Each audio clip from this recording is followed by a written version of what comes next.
지방자치시대 원칙과 공정성, 능동적 행정으로 새로운 완주 열어야. 존경하는 완주 국민 여러분, 김재천 의장님과 동료 의원 여러분, 박성일 군수님과 공무원 및 관계자 여러분, 더불어민주당 3내 2서 출신 산업건설연유 소속 유식 의원입니다.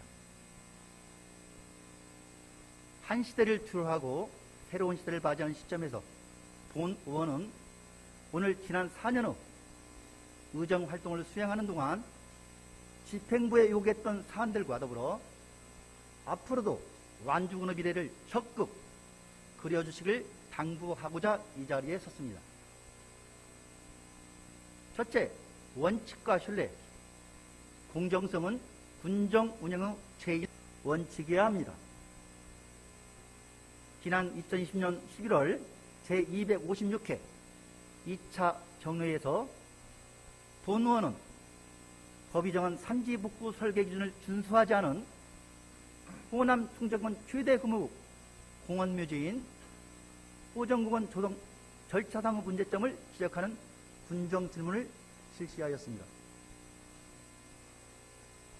인허가 과정에서 상시적으로 의뢰에 벌어지는 불법 사례를 고발함과 더불어 결과적으로 군이 불법을 허용해준 선례의 고리를 끊어내고자 했던 시도였습니다. 2021년 3월 제258회 임시회에서 환경기초시설 피해 지역에 공정한 보상체계를 마련하라고 주문했던 것도 마찬가지입니다. 3내는 완주에서 나오는 혐오물로 95%를 처리하는 지역입니다. 한마디로 똥오줌, 폐수가 3내로 다 몰리고 있고 환경기초시설이 들어선 지 30여 년이 다 되어가는데도 8년간 고작 18억 원을 지원한 것이 정당한 처사였는지, 나아가 완주군 어느 지역에 거주하는지에 관계없이 균등한 삶의 질이 확보되어야 한다는 보편적 복지의 필요성과 당위성, 공정성 화두를 제시하고자 하였습니다. 둘째, 지방자치시대 완주군 집행부가 주민복지 거머너스 능동적 주체가 되어야 함을 강조하였습니다.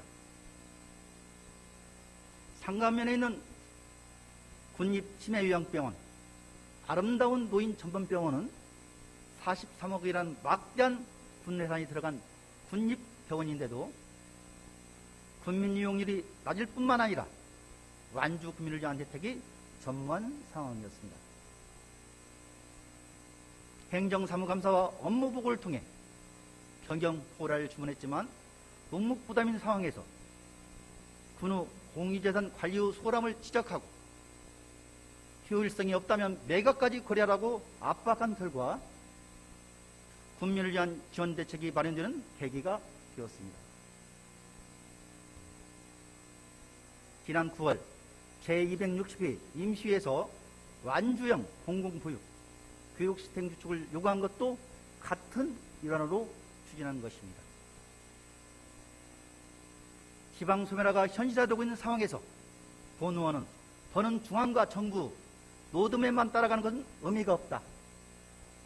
지자체가 완주의 지역성을 상상하고 새롭게 구체화할 정도 적극성으로 주민복지 서비스에 임해야 지방소멸 위기를 벗어날 수 있으라고 생각합니다.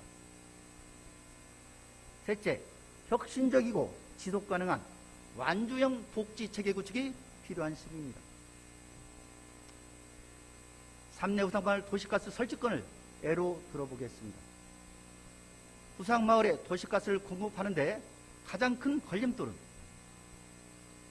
700m 이르는 KTS 철도 횡단에 드는 압입 공사였습니다. 지원 병구는 충분하나 기술적으로 어렵다고 다들 불가능하다고 해봤자 안 된다고 했습니다. 그러나 본원은 반드시 길이 있을 것이라는 믿음으로 동료 의원님과 3내의 일자리 경제과 환경과 상하수 사업소 등 관련 의사결정 주체들과 수차례 소통하고 협치하여 오랜 기간 묵혀왔던 수건 사업을 해결할 수 있었습니다. 이후로도 본원은 피해 지역에 대한 대안을 제시하고 해당 지역의 미래 먹거리 사업을 마련하기 위한 노력을 지속적으로 해오고 있습니다. 완주군 환경기초시설 대규모 피해 지역 지원 기금 설치 및 운영 조례를 제정하여 매년 20억 원씩 5년간 100억 원의 기금을 조성하여 환경기초시설을 설치한 지역에 안정적으로 지원할 수 있는 재원을 확보하고 그렇게 확보한 재원을 장기적이고 체계적으로 활용될 수 있도록 제도화하고자 하였습니다. 지원 방식도 기존에 해오던 틀을 벗어나 완주의 특성을 반영한 완주형 지원제도를 적극 모색하는 것이 중요하다고 봅니다. 예를 들어 주민자치마을연금제도를 도입하여 피해 지역의 태양광 설치 사업으로 인한 수익금의 일부를 65세 이상의 주민에게 연금 형태로 지급한다면 노인복지에 기여할 뿐만 아니라 장기적으로 완주만의 복지 체계를 수립하고 인구 정책에도 획기적인 전환점이 되지 않을까 생각합니다. 격변의 시기입니다. 그럴수록 좌고우면하지 않고 원리 원칙에 따라 오직 완주 국민을 우선에 둔다면 어떤 상황에서도 흔들림 없이 나아갈 수 있을 것입니다. 그간 변함없는 믿음과 동참으로 성원해 주신 완주 국민 여러분과 힘든 상황을 함께 헤쳐온 공무원 및 관계자 여러분께 수고하셨다는 말씀 깊은 감사 인사를 전하며 이상 5분 자유반을 마치겠습니다. 경청해 주셔서 고맙습니다.